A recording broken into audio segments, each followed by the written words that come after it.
Hello, YouTube. Welcome to my channel, Marriage, Politics, and Sports. Today, we'll be talking about the plight of Trevor Bauer, a man falsely accused of DV, domestic violence, by a woman he just picked up and had, casual an affair with, casual, consensual, and what she wanted, rough.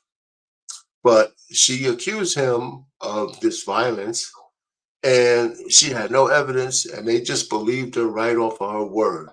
She actually did some stuff to herself to try to help prove a point, and this cost him $250 million and 2 years of his Hall of Fame level playing career with Major League Baseball. And he was put under a gag order, and he couldn't defend himself publicly while she was able to go around ranting and raving and lying and without reprisal. Not only did she not get reprisal once the truth came out, her insurance company paid her $300,000 for some reason, as, I guess a reward for her troubles, her lie. So at some point, men of the West, men in America, we're going to have to stand up and change the legislation or somehow change the narrative to end this plight of believe all women. We can no longer afford to do that. Men everywhere are being destroyed on allegations. A man can't even take an elevator with a woman. He can't be in an office with a woman. A man can't be a boss of a woman and mentor up and coming female employees. He can't take the chance. He can't take the chance of doing anything that a well balanced man could do with women. You can't. You can't approach him. You can't talk to him. One allegation, one false word. Look what happened to Michael Irvin. They had a video of him talking to a woman, and she just mentioned something, and he loses his NFL uh, broadcasting career for almost a year and a half. Uh, but no video, I mean, no audio, no nothing, just her word. Smiling and shaking his hand all the way to the allegation. You know, uh, Look at Carly Russell. She didn't lie on a man per se. Yeah, she did. She said she got kidnapped by a couple. While she was saving a white baby on the side of the road. One of the most absurd things anybody ever heard. The police didn't believe her from the beginning because it was stupid. She getting a slap on the wrist. She's getting misdemeanor charges that might cost her a year in jail, but we all know it's not going to happen. Now, I don't take this lightly, and believe all women. But in today's day and age, there's so many cases of men being destroyed by lying women that we have to take a new approach. I mean, I got females in my family. If something happened to them, I want them to get justice. But this is not how justice has to be served. This is not good because every man is a potential victim of a lying woman. Every single man is not paranoia. You get on the elevator with a woman, just you and her, and she gets off the elevator because she doesn't like you because you're black, or she doesn't like you because she just wants to get into some kind of mischief. All she got to do is say one thing to somebody, and you're automatically going to be found guilty, right? You have a girlfriend who's disgruntled because you moved on. You got a new woman. She doesn't want to see you happy. All she has to do is say something. And if you're a rich man, she could call your job. Or if you're a man in good stature, she could call your job. And that phone call alone would necessitate an investigation by your human resources department. you know, and depending upon how well she could craft the story, you're going to be perceived guilty before you're perceived innocent. This can no longer be. This is men's lives are being destroyed. And then, the narrative that we have to let it be this way because real victims would not come forward if they have to the chance of being called liars.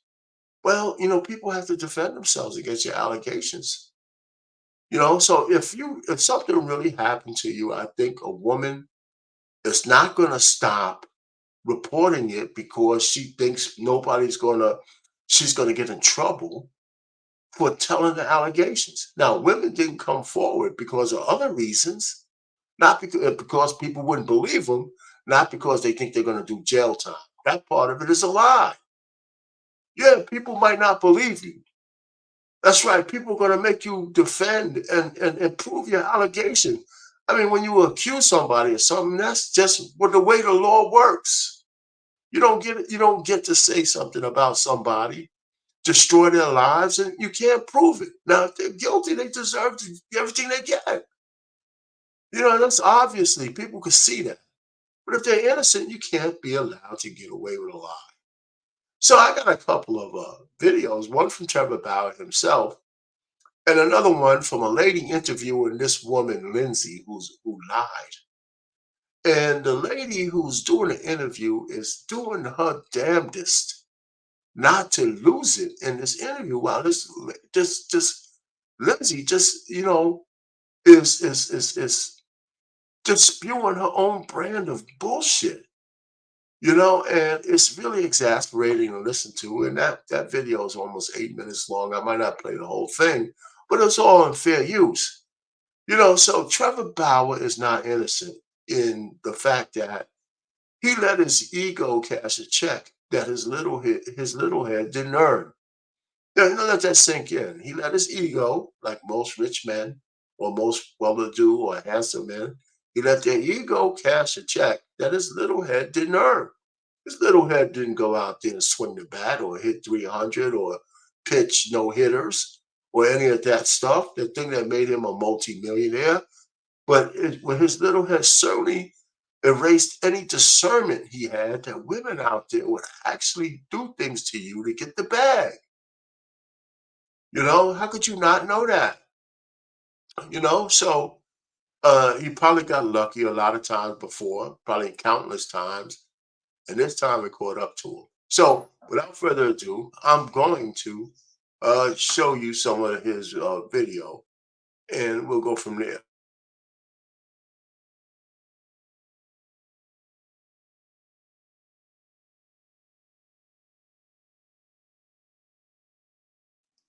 We'll go from there. Let me start sharing that. If I can find that video real quick.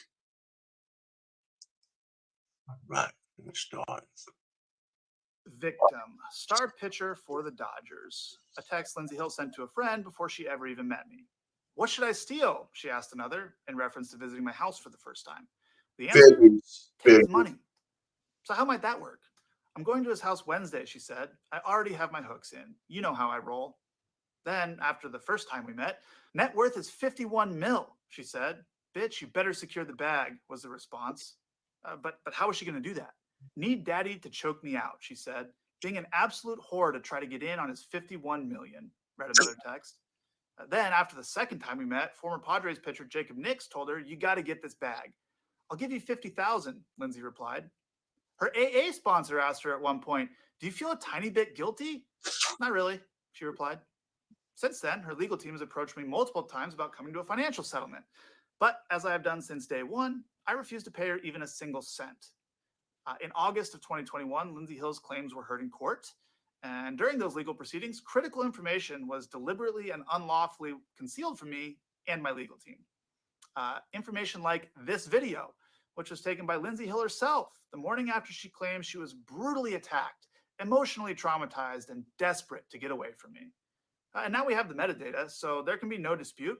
It was taken mere minutes before she left my house on the morning of May 16th, 2021, without my knowledge or consent, of course.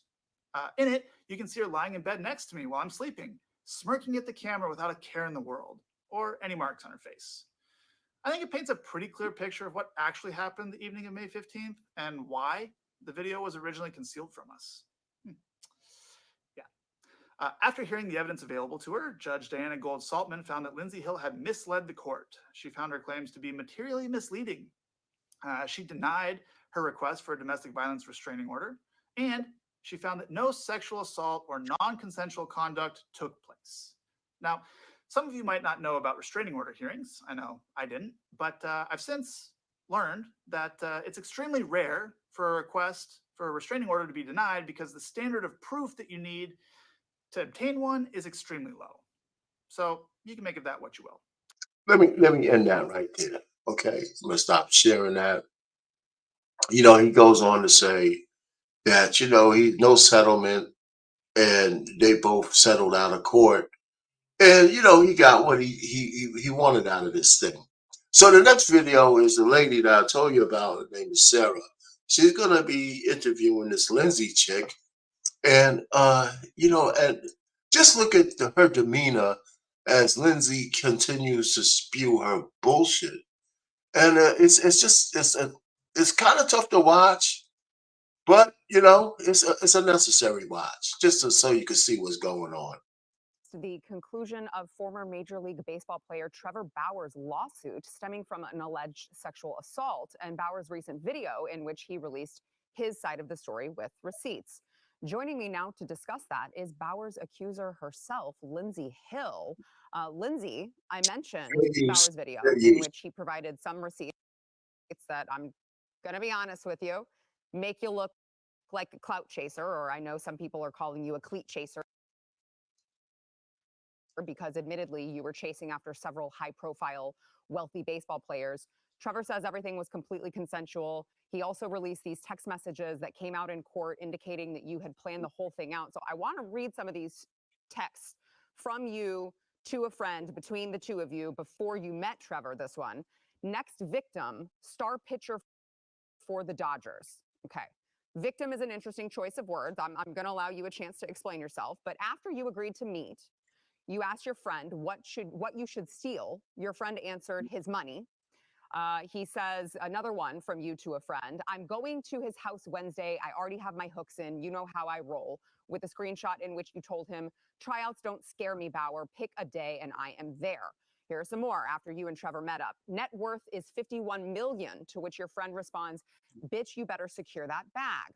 Your text, need daddy to choke me out, being an absolute whore to try to get in on his $51 million. You say this wasn't a setup. How can you expect anyone to believe that? That's a great question. I really appreciate you having me on to even have this conversation. Obviously, there's a lot going on around this, so I really appreciate people who are asking questions about it.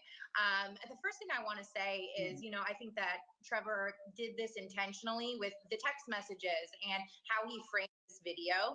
There's several things in it that are not correct.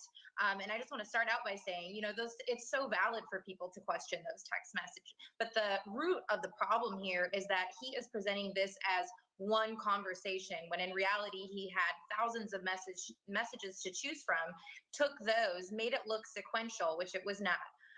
There is no combined screenshot of those things going on one after the other. And as I said last night as well, there's no text message that ever exists. Otherwise, he would have, put it out there, combining, anything about a setup through. Look at her face. So Lindsay is sitting here to say that she's not denying she didn't say all this. She's just denying that the order that is presented is not to her liking. That doesn't change the basic thing that you're trying to secure the bag by framing this guy. And Sarah, I give her credit for her professionalism to try to get through this interview, listening to this Scragg, this hyena, this liar, this the devilish woman who needs to be put under the jail for what she tried to do. Rough sex, finances, all in one. Those were handpicked, and they were from multiple different conversations all before we met up. And I think that the video in general doesn't even talk about what actually happened between us two, which is what would have come out during a jury trial. these were all messages that happened before. And then, of course, the video is so valid as well for people to ask questions about. Look at her So face. I do think that Look video at is Sarah's entirely face. misleading. He also references the restraining order hearing, which people also have questions about. He says that he was cleared of any wrongdoing, which is actually incorrect. In our civil case, the judge had actually ruled that he had Sarah's not my new been cleared of best any friend. wrongdoing. Oh, That was a federal court judge. So okay, so I want to get to the domestic violence restraining order hearing as well, but I mean, so you're saying that it's misleading because you're admitting that you did talk about rough sex and wanting rough sex. You did talk about him needing to choke you out. You did talk about stealing his money, but it's misleading because he put them together in the same video as if you had said it in the same conversation when in fact it was separate conversations, correct? That's why it's misleading. Correct. And as well as not showing, the messages that occurred after where it discusses it strictly in the term of, being a baseball wife or something like that. Or something like that. Okay. I'm just curious if you know like the statistical likelihood of you texting your friend premeditated texts saying you wanted him to choke you out and steal his money, take his money, and him actually choking you out, and those two things not being related. It's a really, really valid question. And like I said, I think you would need to look through you each got to conversation. Those finish were that handpicked. But I can, like I said last night, completely own the fact that those were overly sarcastic, overly inappropriate to some may seem. And it does give off that impression about clout chaser and totally attention seeking behavior. But I just feel that they have, nothing to do with what actually took place. But it does. Come on, man. Sarah's expression is just fantastic. I can't get over the way she's looking at her. It's so funny, man. I really love it, man. I really love it. I mean, she can't stand this woman. This woman will never sit down with Sarah would never sit down at a dinner table, a bar, or anything to have a drink with this woman. And no respecting woman ever would either. I mean, golly. I mean, even just looking at this thing, it's just like, holy smokes, man. How could you take it? I mean, this interview is so professional. It's so professional. Cause a lot of questions as to why I was, seeking Trevor out. But at the end of the day, there was nothing about a setup with violence and all this stuff and getting financial gain. It was strictly, a 25 or however old I was at the time, girl trying to get attention from those things and phrasing it in a sarcastic way before we met. Okay, so I've got a couple other questions on that. So you said in court that he sexually assaulted you on 2 different encounters, and you say the first time that you say he choked you unconscious. Clearly, the insinuation is you didn't like it because now you're calling it an assault. But why did you make the drive back to LA to meet back up with him a second time if this man had just assaulted you by your own account? I think that's a really good question. How I phrased it and how in the past is that I was so embarrassed by the first encounter that I felt something, deep in me to go and take the power back and to be better and to be what he wanted in a sense. And so I don't know. There's been a lot of, through all the processes, witness experts on the psychology of what happens when you are assaulted, XYZ. So he chokes you out. He chokes you out. So in order for you to take the power back, you want to go to the guy who chokes you out and give him some more ass. That's what she's saying. That okay, he choked me out. I'm not gonna stand for it. And just for choking me out, I'm gonna go back and give you some more ass so I can take my power back. But there was something in me that felt like I needed to make it better in a sense. Okay. But you texted Trevor before you met him, telling him you liked rough sex. Then you texted him after your first sexual encounter with him, which you now call an assault. And according to court records, you told him after that sexual encounter that you had, quote, never been more turned on in your life. That's not really something that someone says when they were just assaulted. I think it's a super valid question. Everything you're asking me is a super valid question. I agree. That's why I'm asking them. Totally. And I think that I'm not, that's what expert witnesses are for in court in terms of the psychology behind that and responses to abuse and things like that. But like I said, I was just trying to make myself feel better about myself after what had happened the first time. After the first time I left without any markings on my body, my face was fine. I could go to work. And I thought that the second time, would be like the first time minus the things I told him I was not comfortable with. Yeah, so you mentioned the markings on your body. I want to play a portion of his video in which he plays I would say, interesting video of you in his bed. Watch. In August of 2021, Lindsay Hill's claims were heard in court. And during those legal proceedings, critical information was deliberately and unlawfully concealed from me and my legal team. Information like this video, which was taken by Lindsay Hill herself the morning after she claimed she was brutally attacked, emotionally traumatized, and desperate to get away from me. And now we have the metadata, so there can be no dispute. It was taken mere minutes before she left my house on the morning of May 16th, 2021, without my knowledge or consent, of course. In it, you can see her lying in bed next to me while I'm sleeping, smirking at the camera without a care in the world, or any marks on her face. I think it paints a pretty clear picture of what actually happened the evening of May 15th and why the video was originally concealed from us. Lindsay, I think there are a lot of sexual assault survivors who would say you don't look traumatized there and you don't look beaten. And this is allegedly after you say that he brutally attacked you and you had bruises all over your body. You had bruises all over your face. I don't see any bruises there. And I certainly don't see a woman who's just been traumatized by something horrible. Again, super valid. I think that I woke up that morning and the best way to explain that video is I hadn't seen my entire body yet. I had no idea what had happened considering, I was unconscious for most of it. I had no idea what had happened to my full body. But if it was that severe, wouldn't you already feel pain? Wouldn't you already have bruises on your face? I mean, you say that he punched you in the face, but where are the bruises? Because if you are, we Let are me, going to. let me stop it right there. I mean, that was the end of it, really. All I can say is, you got to commend the good sister Sarah for being such a professional,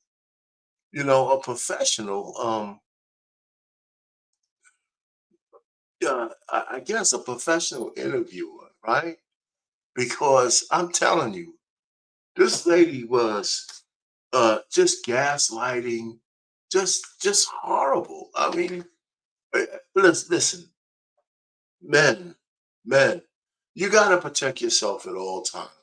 If you're rich, you're well-to-do, you got to have cameras, you have to have witnesses, you have to have NDAs, you have to have all kinds of things to protect your assets because women are coming for the bag. I mean, you can't. There's just no other way around it. If you're a corporate executive, unfortunately, you have to have a witness in your office, even if you're talking to your number one female employee. You can't take a chance on her, just anything. I mean, I was a manager on my job, and a young lady who was one of my employees, well, I should say, I hate to use the word subordinates, but she was working for my team. She came to me and she kind of liked the guy, but he crossed the line. She liked the guy professionally. She didn't want to hurt this dude. But she came to me and says, listen, I gotta tell you something. And I really don't want the guy to get in trouble, right? Because I think I can handle it, but I think I just need to mention it. And I had to tell her. I had to tell her this, and I mean it. I said, listen, as soon as you tell me who this person is, I have to report it. I can't hold it in. It's no longer a secret between me and you. As soon as you tell me, I'm going to report it and I'm going to talk to him. Do you understand what I'm saying? There's no way for me to just sit on this information once you tell me, because then I'm complicit with not doing my job. So listen, just the allegation itself, I believed her, by the way, because she didn't want to hurt this guy's feeling. And you know what? I did talk to the dude. I did go ahead and report the situation, and it didn't really go nowhere because there was no physical touches. It was just something a little inappropriate. Shouldn't It didn't hurt her career and it didn't end his. But I couldn't keep it to myself. So listen, listen. We got to find a way to change this whole daisy chain of things. When a woman is a real victim, it needs to be investigated. But there's got to be ways to do these investigations without destroying a man until it's no way that he's innocent. It's got to be a certain level of proof before his name is plastered in the papers, and that the newspapers and women's groups and simp ass men's group, destroy a man's reputation before he gets due process. This just can't keep going on. It cost this brother $250 million because this lying Scragg did what she did. Our pain, marriage, politics, and sports. Subscribe to my channel. Over and out.